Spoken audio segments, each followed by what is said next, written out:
can literally make a fight happen without a world title, then people really don't care. Right. But for the fighters, the world title means a lot. Do you think this is the biggest fight that can be made in boxing right now, based on how big these two guys are on social media and in the sport itself? By far. There's no other fight that can come close.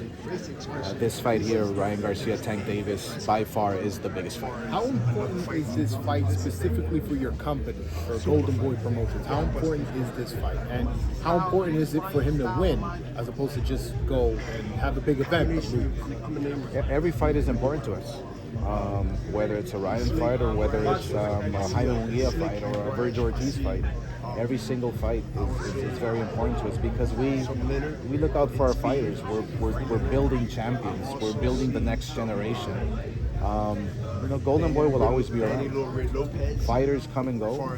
Fighters become world champions. Fighters lose. Fighters stay undefeated. But Golden Boy will always be Golden Boy. Golden Boy will always be a promoter who is building the next generation of fighters. What do you think about Ryan will surprise Tank once they're in the ring? I'm sorry? What about Ryan will surprise Tank once they're in the ring? I think the punching power and his boxing IQ is going to be a big one. Look, styles make fights, and Joe Goosen is one of the very best. Tank Davis has a very good trainer. I have a lot of respect for him. But come fight night, whether it's your heart, whether it's your ego, whether it's your training camp, whether it's your trainer, whatever it might be, I mean, you might have a thought in going into the ring, right before the ring, and you might have a thought, I'm going to just try to knock him out. Everything can go out the window, your game plan, everything. So it just depends on your preparation. It depends on your instinct. It depends on what you worked in the gym. And these guys are professionals. These guys know what they're doing. These guys know how to change up their game plans. They know they not only have one game plan, they have A, B, and C. So it all depends on what the fighter, it all depends on how the fighter is, how he's here mentally. Oscar, you defined this fight as a mega fight, and it's very hard to find those mega fights. In terms of other mega fights, where do you compare this mega fight to previous mega fights? In terms of skill set, Ryan's skill set, Tank's skill set. Well, I truly feel that in terms of numbers and business, I really do feel this is like Mayweather De La Hoya.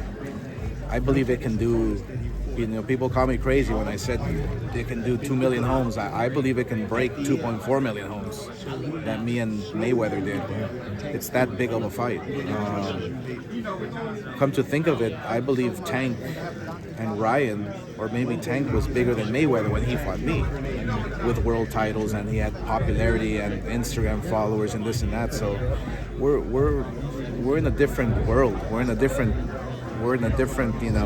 time, and these kids are the very best, and the fact that they're fighting each other, it creates the perfect storm. Everyone's in agreement that this fight is prime versus prime, and that everybody should follow after this. Yeah. Like, what other fights could follow after this one, in terms of prime fighters versus prime fighters? Well, a perfect fight that I would love to put together as well is Jaime Munguia versus Charlo. That's another fight that can take place. So I'm actually very happy that we can work with PBC and make this happen, because it opens up the doors for other possibilities. You can revisit that one based on what happened last year. It fell apart last year, obviously, but you plan to revisit that, hopefully. Absolutely.